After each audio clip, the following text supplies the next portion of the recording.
press the bell icon on the YouTube app and never miss another update. शुभ दिन बच्चों, आज हम एक नया विषय के बारे में जानकारी प्राप्त करेंगे, यानी संज्ञा या सर्वनाम के जिस रूप से संज्ञा या सर्वनाम के जिस रूप से उसका सीधा संबंध क्रिया से ज्ञात होता है, यानी क्रिया के साथ ज्ञात होता है, उसे हम कारक कहते हैं, नया कारक कहलाता है। संज्ञा, और एक बार बोलती हूँ, संज्ञा या सर्वनाम के जिस रूप से उसका सीधा संबंध, किसका? संज्ञा या सर्वनाम का संबंध, इसका सीधा संबंध क्रिया के साथ ज्ञात हो, वहाँ कारक कहलाता है। ಯಾವುದೇ ಒಂದು ಸಂಜ್ಞಾ ಅಥವಾ ಸರ್ವನಾಮ ಆಗಿರ್ಬೋದು, ಅಥವಾ ಒಂದು ಕ್ರಿಯೆ ಆಗ್ತಕ್ಕಂಥ ಕ್ರಿಯೆ ಇದೆ ಅಲ್ವಾ, ಅದರ ಒಂದು ನೇರ ಸಂಬಂಧ ಅಂತಕ್ಕಂಥದ್ದು ಕ್ರಿಯೆ ಜೊತೆಗೆ, ಅಂದರೆ ಆ ನಡೀತಕ್ಕಂಥ ಒಂದು ಕೆಲಸ ಆಗಿರ್ಬೋದು ಅಥವಾ ಕ್ರಿಯೆ ಜೊತೆಗೆ ಸೇರಿಕೊಂಡು ನಮಗೆ ಒಂದು ಕೆಲಸ ಆಗ್ತಿದೆ ಅಂತಕ್ಕಂಥ ಒಂದು ಸೂಚನೆ ಕೊಡ್ತಕ್ಕಂಥ ಶಬ್ದಗಳಿಗೆ ನಾವು ಕಾರಕ ಅಂತ ಹೇಳ್ತೀವಿ. ಅಂದರೆ ನಾವು ಪ್ರತ್ಯಯಗಳು ಅಂತಲೂ ಕೂಡ ಹೇಳ್ತೀವಿ. ವಿಭಕ್ತಿ ಪ್ರತ್ಯಯಗಳು ಅಂದರೆ ನು, ಗೆ, ಜೊತೆಗೆ, ಇಂದ ಅಂತ ಬರ್ತಾವಲ್ವ, ಆ ಒಂದು ಶಬ್ದಗಳಿಗೆ ನಾವು कारक ಅಂತ ಹಿಂದಿಯಲ್ಲಿ ಹೇಳ್ತೀವಿ। जैसे ही यहाँ पर हम देखते हैं ने, साथ, पर, के द्वारा जैसे आता है ना, उसे हम कारक कहते हैं। यानी आज हम देखेंगे पाठ 4 कारक। पाठ 4 कारक, यानी कारक का परिभाषा होता है संज्ञा या सर्वनाम के जिस रूप से, संज्ञा या सर्वनाम के जिस रूप से उसका सीधा संबंध क्रिया के साथ ज्ञात हो, वहाँ कारक कहलाता है। कारक ಅಂದರೆ ಏನು ಅನ್ನೋದಕ್ಕೆ ನಾನು ಡೆಫಿನೇಷನ್ ಹೇಳಿದೆ, ಅಂದರೆ ವ್ಯಾಖ್ಯಾನ ಹೇಳಿದೆ। ಸಂಜ್ಞಾ या ಸರ್ವನಾಮ, ಸಂಜ್ಞಾ ಅಂದರೆ ಯಾವುದೇ ವ್ಯಕ್ತಿ ಅಥವಾ ಹೆಸರು, ವಸ್ತು, ವ್ಯಕ್ತಿ, ವಸ್ತು ಅಥವಾ ಭಾವನೆಗಳು ಸೂಚಿಸ್ತಕ್ಕಂಥ ಒಂದು ಶಬ್ದಗಳಿಗೆ ನಾವು ಸಂಜ್ಞಾ ಅಂತ ಹೇಳ್ತೀವಿ। ಸರ್ವನಾಮ ಅಂತಂದರೆ ಸಂಜ್ಞೆಗಳ ಬದಲಾಗಿ ಉಪಯೋಗಿಸ್ತಕ್ಕಂಥ ಪದಗಳಿಗೆ ನಾವು ಸರ್ವನಾಮ ಶಬ್ದಗಳು ಅಂತ ಹೇಳ್ತೀವಿ। ಆ ಒಂದು ಪದಗಳ ಒಂದು ಸಂಬಂಧ ಅಂತಕ್ಕಂಥದ್ದು ಕ್ರಿಯಾಕ್ಕೆ ಸಾಥ್, ಅಂದರೆ ಕ್ರಿಯಾ ಅಂತಂದರೆ ಕೆಲಸ ಅಲ್ವಾ, ಒಂದು ಕ್ರಿಯೆ ನಡೀತಿರುತ್ತೆ, ಅದರ ಜೊತೆಗೆ ಅಂದರೆ ಆ ಕ್ರಿಯೆ ಜೊತೆಗೆ ಸಾಕ್ತಾ ಇದೆ ಅನ್ನೋ ಒಂದು सूचना उंटु ಮಾಡ್ತಕ್ಕಂಥ ಶಬ್ದಗಳಿಗೆ ನಾವು कारक ಅಂತ ಹೇಳ್ತೀವಿ। जैसे ही कारक में हम 8 प्रकार के कारक देखते हैं, कारक में हम 8 प्रकार देखते हैं। कारक में 8 प्रकार हैं, कारक के 8 प्रकार हैं। जैसे ही कर्ता कारक, कर्म कारक, कर्ता कारक, कर्म कारक, करण कारक, अपादान कारक, संप्रदान कारक, है ना। इस प्रकार हम अनेक प्रकार के कारकों को हम देखते हैं। ಇಲ್ಲಿ ನಿಮಗೆ ಇದನ್ನು ಯಾಕೆ ಹೇಳ್ತಿದ್ದೀವಪ್ಪ ಅಂದರೆ ಕಾರಕ ಅಂದರೆ ನಿಮಗೆ ಏನು ಅಂತ ಗೊತ್ತಿರಲಿ ಅಂತ ಹೇಳ್ತೀವಿ। ಕರ್ತ ಕಾರಕ ಅಂದರೆ ಕೆಲಸನ ಮಾಡ್ತಕ್ಕಂಥವನು, ಕರ್ತ ಅಂದರೆ ಕೆಲಸನ ಮಾಡ್ತಕ್ಕಂಥವನು, ಕರ್ಮ ಆ ಒಂದು ಕರ್ತ ಯಾವ ಕೆಲಸನ ಮಾಡ್ತಾನೆ ಅನ್ನೋದಕ್ಕೆ ನಾವು ಕರ್ಮ ಅಂತ ಹೇಳ್ತೀವಿ। जैसे ही उदाहरण के लिए हम देखते हैं गीता ने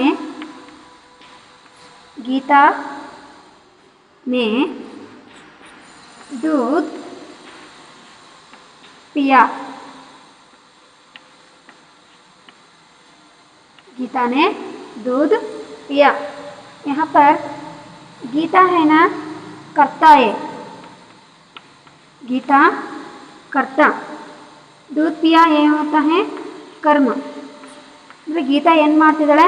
ಹಾಲು ಕುಡಿತಿದ್ದಾಳೆ। ಇಲ್ಲಿ ಗೀತಾ ಇವಳು ಕರ್ತ ಅಂತ ಅನಿಸ್ಕೊಳ್ತಾಳೆ, ಇದು ಕರ್ಮಪದ ಅಂತ ಅನಿಸ್ಕೊಳ್ಳುತ್ತೆ। ಈ ರೀತಿಯಾಗಿ ಸಂಜ್ಞೆಗಳು ಏನು ಮಾಡುತ್ತೆ, ಅದ್ರ ಜೊತೆಗೆ ಸಂಬಂಧನ ಸೂಚಿಸ್ತಕ್ಕಂಥ ಪದಗಳಿಗೆ ನಾವು कारक ಅಂತ ಹೇಳ್ತೀವಿ। अब हम देखेंगे यानी पाठ 4 कारक। कारक में 8 प्रकार के कारक को देखते हैं। कर्ता कारक, कर्म कारक, करण कारक, अपदान कारक, संप्रदान कारक को, संबोधन कारक को, अधिकरण कारक। जैसे अब हम देखेंगे पाठ 4 कारक। यहाँ हम देखते हैं यानी कारक के शब्द कौन कौन से होते हैं। एक एक कारक में एक एक के कारक आते हैं। कर्ता कारक में हम देखते हैं ने। कर्ता कारक में हम देखते हैं यानी ने है ना कर्ता कारक होता है। जैसे ही कर्म में, कर्ता में हम देखते हैं ने, है ना। जैसे ही कर्म कारक, कर्म कारक में हम देखते हैं को, कर्म कारक को। जैसे करण कारक, करण कारक में हम देखते हैं के द्वारा, के लिए। यहाँ हम देखते हैं के लिए, के द्वारा, ಈ ರೀತಿಯಾಗಿ ವಿಭಕ್ತಿ ಪ್ರತ್ಯಯಗಳನ್ನು ನಾವು ಬರೋದನ್ನು ನೋಡ್ತೀವಿ. ಇವು ಮುಂದೆ ನಿಮಗೆ ತಿಳ್ಕೊಳ್ತೀರಿ. ಜಸ್ಟ್ ಯಾವುದ್ಯಾವುದು ಎಲ್ಲೆಲ್ಲಿ ಬರುತ್ತೆ ಅಂತ ನೀವು ಗೊತ್ತಿರಲಿ. ನೇ ಅಂದರೆ ಕರ್ತ, ಕೋ ಅಂದರೆ ಕರ್ಮ, ಇದು ಕರಣ, ಯಾವುದೋ ಒಂದು ಕೆಲಸ ಆಗ್ತಿದೆ, ಅದು ಯಾವುದರಿಂದ ಆಗ್ತಿದೆ. ಈಗ मेंढक को पत्थर से मत मारो. ಈಗ ಮೆಂಡಕನ್ನ ನಾವು ಹೊಡಿತಿದ್ದೀವಿ, ಯಾವುದರಿಂದ ಹೊಡಿತಿದ್ದೀವಿ? ಪತ್ತರ್ ಸೆ ಅಲ್ವಾ. ಆ ರೀತಿ ಏನಾಗುತ್ತೆ, ಒಂದು ರಿಲೇಟೆಡ್ ಆಗಿರ್ತಕ್ಕಂಥ ಒಂದು ಪದನ ನಮಗೆ ಜೋಡಿಸುತ್ತೆ. ಅಂಥದಕ್ಕೆ ನಾವೇನಂತ ಹೇಳ್ತೀವಿ? कारक ಅಂತ ಹೇಳ್ತೀವಿ. आगे हम देखते हैं संप्रदान कारक. संप्रदान कारक जिसमें जैसे ही अपादान कारक, अपादान कारक, यहाँ हम देखते हैं से, यहाँ को। जैसे ही आगे आता है संबंध कारक, संबंध कारक में को, के और की, इन विभक्ति प्रत्ययों को हम देखते हैं। यानी संबंध कारक में को, के, की, इन विभक्ति प्रत्ययों को हम देखते हैं। आगे आगे आता है अधिकरण कारक, अधिकरण कारक। अधिकरण कारक में हम देखते हैं में, पर, पर ಅಂದರೆ ಮೇಲೆ, ಮೇ ಅಂದರೆ ಅಲ್ಲಿ ಅಲ್ವಾ. आगे संबोधन कारक, संबोधन कारक, यहाँ हम देखते हैं हे, हरे, है ना. ए ಬಾಪ ಇಲ್ಲಿ, ए ಬಾ ಇಲ್ಲಿ ಅಂತ ನಾವು ಏನು ಮಾಡ್ತೀವಿ? ಯೂಸ್ ಮಾಡ್ತೀವಿ. ಇವು ಕಾರಕದಲ್ಲಿ ಇರ್ತಕ್ಕಂಥ 8 ಪ್ರಕಾರಗಳು. कर्ताकारक, कर्मकारक, करणकारक, संप्रदान कारक, अपादान कारक, संबंध कारक, अधिकरण कारक, संबोधन कारक. यानी कारक में 8 प्रकार के कारक को हम देखते हैं. ನೀವಿಲ್ಲಿ ತಿಳ್ಕೊಬೇಕಾಗಿರ್ತಕ್ಕಂಥದ್ದೇನು? ನೇ ಎಲ್ಲಿ ಬರುತ್ತೆ, ಕೋ ಎಲ್ಲಿ ಬರುತ್ತೆ, के लिए, को, के साथ, यानी का, को, के, की, ಮೇ, ಪರ್, ಹೇ, ರೇ. ಈಗ ಅಂದರೆ ಏನು ಅನ್ನೋದನ್ನು ನೀವು ಕಲಿತೀರಿ. ಅಂದರೆ ಮುಂದೆ ಹೋಗ್ತಾ ಹೋಗ್ತಾ ಹೇರ್ ಕ್ಲಾಸಲ್ಲೆಲ್ಲ ಏನು ಮಾಡ್ತೀರಿ? ಒಂದೊಂದು ಕಾರಕಗಳ ಪ್ರಕಾರಗಳನ್ನು ತಗೊಂಡು ನೀವೇನು ಮಾಡ್ತೀರಿ? ಕಲಿತೀರಿ. ನಿಮಗೇನು ಮಾಡಿ ಕಾರಕ ಅಂತ ನಾವು ಎದಕ್ಕೆ ಹೇಳ್ತೀವಿ? ಕಾರಕಲ್ಲಿರ್ತಕ್ಕಂಥ ಪ್ರಕಾರಗಳು ಇಷ್ಟು ನಿಮಗೆ ತಿಳಿದಿರಿ. ಅಂದರೆ ಕಾರಕ ಲೆಸನ್ ಸ್ಟಾರ್ಟ್ ಮಾಡೋದಕ್ಕಿಂತ ಮುಂಚೆಗೆ ನಿಮಗೆ ಕಾರಕಿನ ಒಂದು ಪರಿಭಾಷಾ ಯಾನಿ ವ್ಯಾಖ್ಯಾನ ಮತ್ತು ಕಾರಕಲ್ಲಿ ಇರ್ತಕ್ಕಂಥ ಪ್ರಕಾರಗಳು ಇಷ್ಟು ನಿಮಗೆ ಗೊತ್ತಿರಲಿ ಅಂತ ನಾನು ಹೇಳ್ಕೊಟ್ಟಿದ್ದೀನಿ. ಅಂದರೆ यानी कारक में, कारक के बारे में आपको समझ में आया है. ಅಂದರೆ कारक ಅಂತ ನಾವು ಎದಕ್ಕೆ ಹೇಳ್ತೀವಿ? कारकಲ್ಲಿ ಎಷ್ಟು ಪ್ರಕಾರ ಇದ್ದಾವೆ, ಯಾವ್ಯಾವು ಏನು ಅಂತ ನೀವು ತಿಳ್ಕೊಂಡು.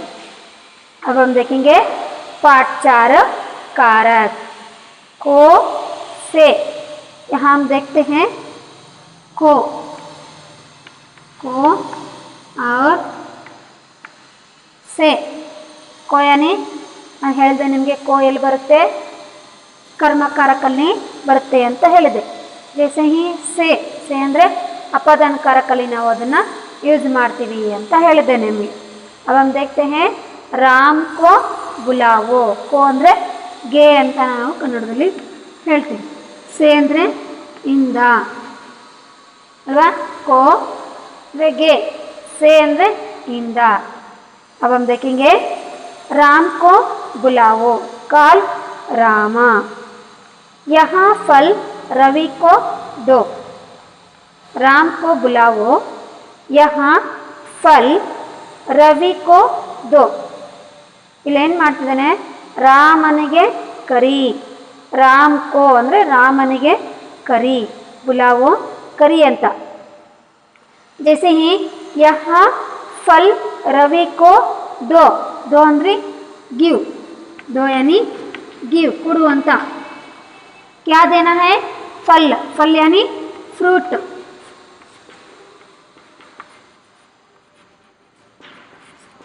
फल फ्रूट. किसे देना है फल, रवि को देना है. किसे ಯಾರಿಗೆ ಅಲ್ವಾ, ಯಾರಿಗೆ किसे किसे देना है फल, रवि को देना है. ಯಾರಿಗೆ ಕೊಡಬೇಕು, ರವಿಗೆ ಕೊಡಬೇಕು. जैसे ही आगे वहाँ इस नौकर को कितना वेतन देता है. वहाँ इस नौकर को कितना वेतन देता है. What salary does he give his servant. तुमको कौन हिंदी सिखाते हैं. Who teaches you Hindi. तुमको कौन हिंदी सिखाते हैं. तुमको ಅಂದರೆ ನಿನಗೆ, ನಿನಗೆ ಹಿಂದಿ ಯಾರು ಕಲಿಸ್ಕೊಡ್ತಾರೆ. ಕೌನ್, ಕೌನ್ ಯಾನಿ ಯಾರು, ಹ್ಞೂ ಅಂತ ಹೇಳ್ತೀವಿ. ಯಾರು, ಹೂ, ಯಾರು ನಿನಗೆ ಹಿಂದಿ ಕಲಿಸ್ತಾರೆ. ಸಿಖಾತೆ ಅಂದರೆ ಕಲಿಸ್ತಾರೆ.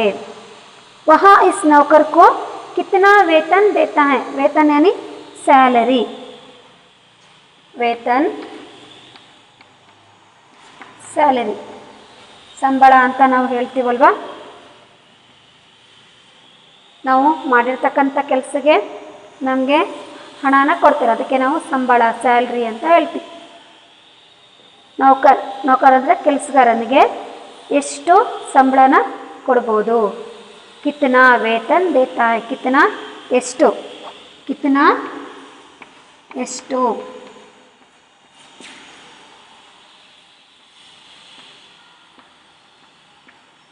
ಕಿತ್ನಾ ಅಂದರೆ ಎಷ್ಟು, ಎಷ್ಟು ಸಂಬಳನ ಅಂದರೆ ಸ್ಯಾಲ್ರಿನ ಅವ್ರಿಗೆ ಕೊಡ್ತಾರೆ ಅಂತ. ಕಲಂ ಸೇ ಲಿಖೋ. ಕಲಂ ಸೇ, ಸೇ ಅಂದ್ರೇನು ಇಂದ. ಕಲಂ ಸೇ ಲಿಖೋ, ಕಲಂ ಸೇ ಲಿಖೋ. ಸೇ ಅಂದರೆ ಇಂದ ಅಂತ ಹೇಳ್ರಿ. ಕಿಸ್ಸೆ ಲಿಖ್ನಾ ಹೈ, ಕಲಂ ಸೇ ಲಿಖ್ನಾ ಹೈ. ಕಲಂ ಯಾನಿ ಲೇಖನಿ ಅಂತ ನಾವು ಹೇಳ್ತೀವಿ. ಲಿಖೋ ಅಂದರೆ ಬರೀರಿ. ಲಿಖೋ, ಲಿಖಿಯೇ ಅಲ್ವಾ. ಲಿಖೋ ಅಂದ್ರೂ ಕೂಡ ಬರೀರಿ ಬರುತ್ತೆ, ಲಿಖಿಯೇ ಅಂದ್ರೂ ಕೂಡ ಬರೀರಿ ಅಂತ ಬರುತ್ತೆ. ಪಡಿಯೇ, ಪಡೋ, ಪಡಿಯೇ. लिखो, लिखिए. लिखो बरीरी. किससे लिखना है, कलम से लिखना है. वहाँ शहर से आता है. वहाँ शहर से, शहर यानी city.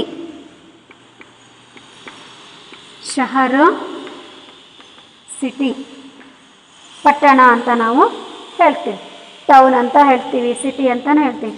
City or town. Down ಅಲ್ಲ, ಟೌನ್, TOWN ಟೌನ್. ಟೌನ್ ಅಂತ ಹೇಳ್ತೀವಿ, ಸಿಟಿ ಅಂತ ಹೇಳ್ತೀವಿ, ಪಟ್ಟಣ ಅಂತ ಹೇಳ್ತಾರೆ, ಪೇಟೆಯಿಂದ ಅಂತ ಹೇಳ್ತಾರೆ. ಮತ್ತು ಈಗ ನಾವು ಹಲವಾರು ವರ್ಡ್ಗಳನ್ನು ಯೂಸ್ ಮಾಡೋದನ್ನು ನೋಡ್ತೀವಿ. ವಹಾ ಶಹರ್ ಸೆ ಆತಾ ಹೈ. ಯಾರೋ ಗೊತ್ತಿಲ್ಲ, कोई हमको मालूम नहीं है.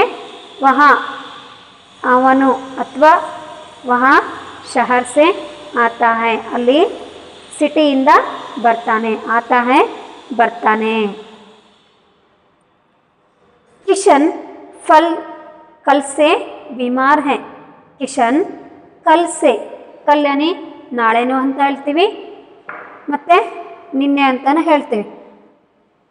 ನಿನ್ನೆಗೂ ಕೂಡ ಕಲ್ ಅಂತ ಹೇಳ್ತೀವಿ, ನಾಳೆಗೂ ನಾವು ಕಲ್ ಅಂತ ಹೇಳ್ತೀವಿ.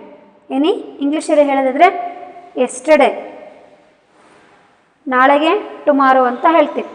ಕಿಶನ್ ಕಲ್ ಸೆ ಬಿಮಾರ್ high. Kishan has been ill from yesterday. ಇಲ್ಲಿ ನಾವು ಕೊಟ್ಟಿರ್ತಕ್ಕಂಥ ಸೆಂಟೆನ್ಸ್ ಮೂಲಕ ಏನು ಮಾಡ್ಬೋದು, ಅದು ನಿನ್ನೆಗೋ ನಾಳೆಗೋ ಅಂತ ನಾವೇನು ಮಾಡಬೇಕಾಗುತ್ತೆ, ಐಡೆಂಟಿಫೈ ಮಾಡಬೇಕಾಗುತ್ತೆ. ಕಿಶನ್ ಕಲ್ ಸೆ ಬಿಮಾರ್ high. Kishan has been ill from yesterday. ತುಮ್ ಕहाँ से आते हो. तुम ಅಂದರೆ ನೀವು. तुम कहाँ से आते हो. Where are you coming from. Where are you coming from. ಕहाँ ಅಂದರೆ ನಾನು ನಿಮ್ಗೆ ಹೇಳಿದ್ದೀನಿ ಎಲ್ಲಿ ಅಂತ. ಕहाँ ಎಲ್ಲಿ.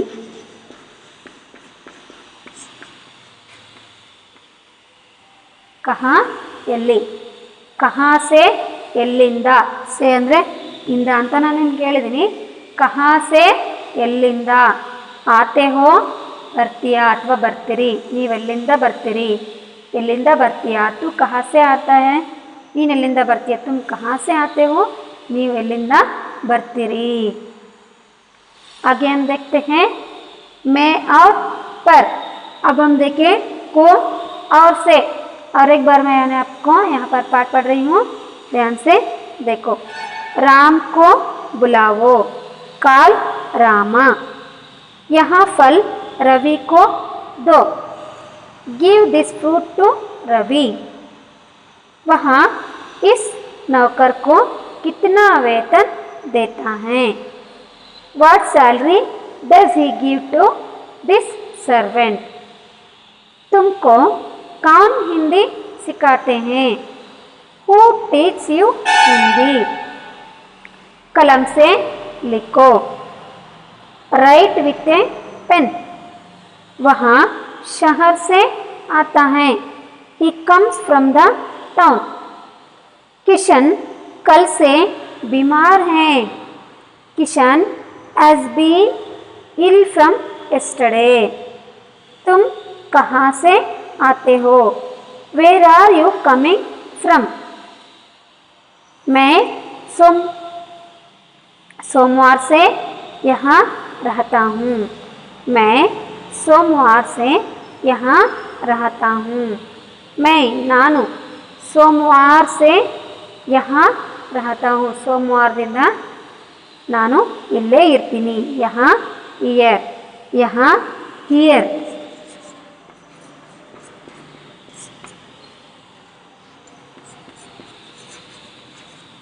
ಇದು कहाँ वेर.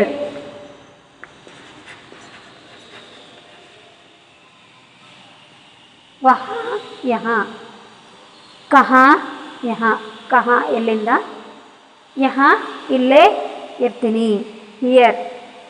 ಹಿಯರ್ ಹಿಯರ್ ಏನಿ ಇಲ್ಲೇ ಇರ್ತೀನಿ. यहाँ रहता हूँ. I shall be here from Monday. ಮಂಡೆಯಿಂದ ನಾನು ಏನು ಮಾಡ್ತೀನಿ, ಇಲ್ಲೇ ಇರ್ತೀನಿ.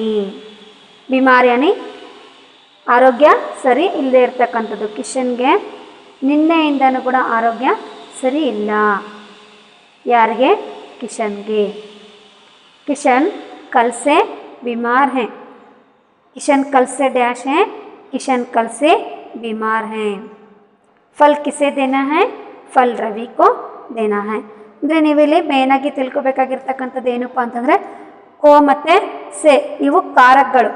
ಕೋ ಮತ್ತು ಸೆ ಇವು ಕಾರಕ ಅಂದರೆ ಕಾರಕನ ವಿಭಕ್ತಿ ಪ್ರತ್ಯಯಗಳಂತ ಹೇಳ್ತೀವಲ್ವ. ಕೋ ಮತ್ತು ಸೆ ಇವೆರಡು ಕಾರಕ ಶಬ್ದಗಳು.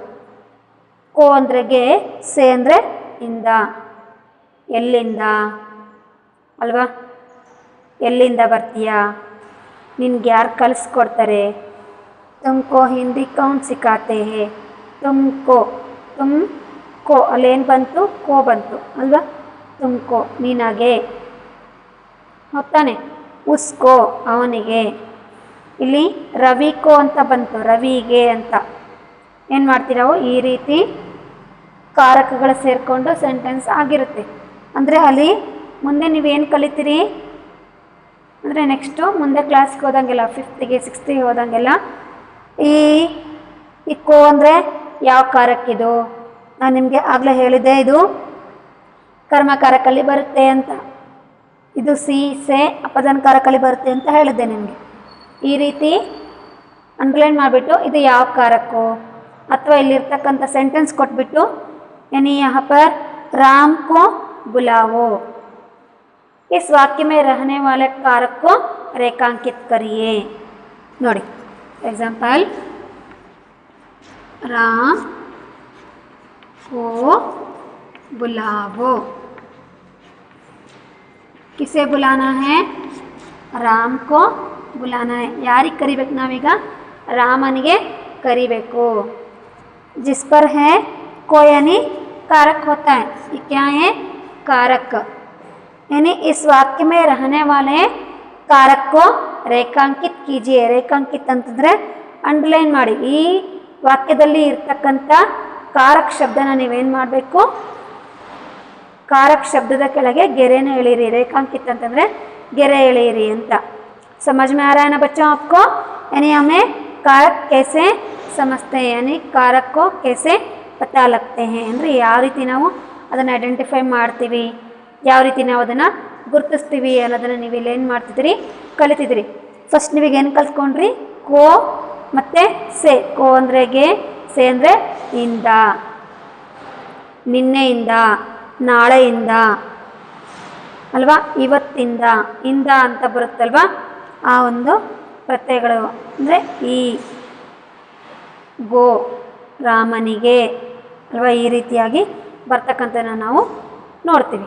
आगे हम देखते हैं मैं पर.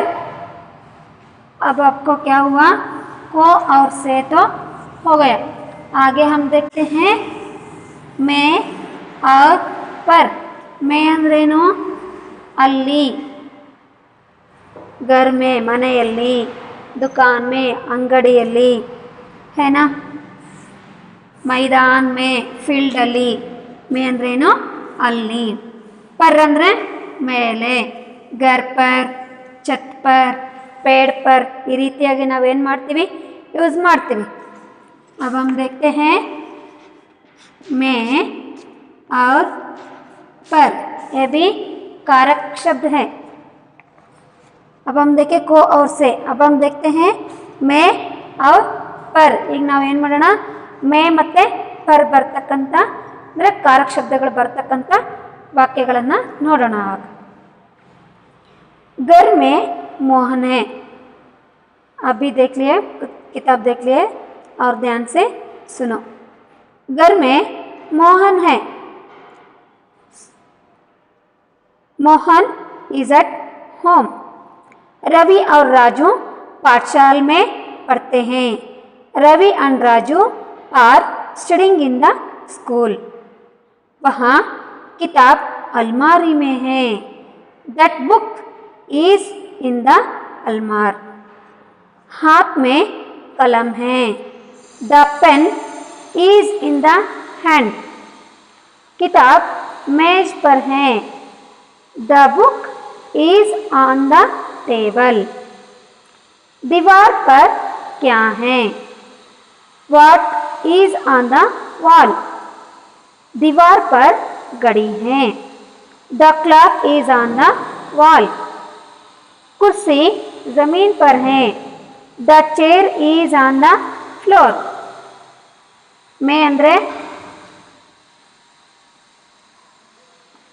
ಒಳಗೆ, ಅಲ್ಲಿ, ಅಲ್ಲಿ ಅಂತಲೇ ಬರುತ್ತೆ. ಪರ್ ಅಂದರೆ ಮೇಲೆ ಅಂತಕ್ಕದ್ದು ಬರುತ್ತೆ. ಅಲ್ಲಿ, ಮೇ ಅಂದರೆ ಅಲ್ಲಿ, ಇನ್ನ, ಅಟ್ಟ, ಅಲ್ಲಿ, ಇಲ್ಲಿ, ಮನೆಯಲ್ಲಿ, ಮೈದಾನದಲ್ಲಿ ಅಂತ ನಾವು ಯೂಸ್ ಮಾಡ್ತೀವಲ್ಲ ಹಾಗೆ. ಅದಕ್ಕೆ ನಾವು ಮೇ ಅಂದರೆ ಅಲ್ಲಿ, ಪರ್ ಅಂದರೆ ಮೇಲೆ, ಆನ್, ಆನ್ ಅಂದರೆ ಮೇಲೆ ಅಂತ ಹೇಳ್ತೀವಲ್ಲ.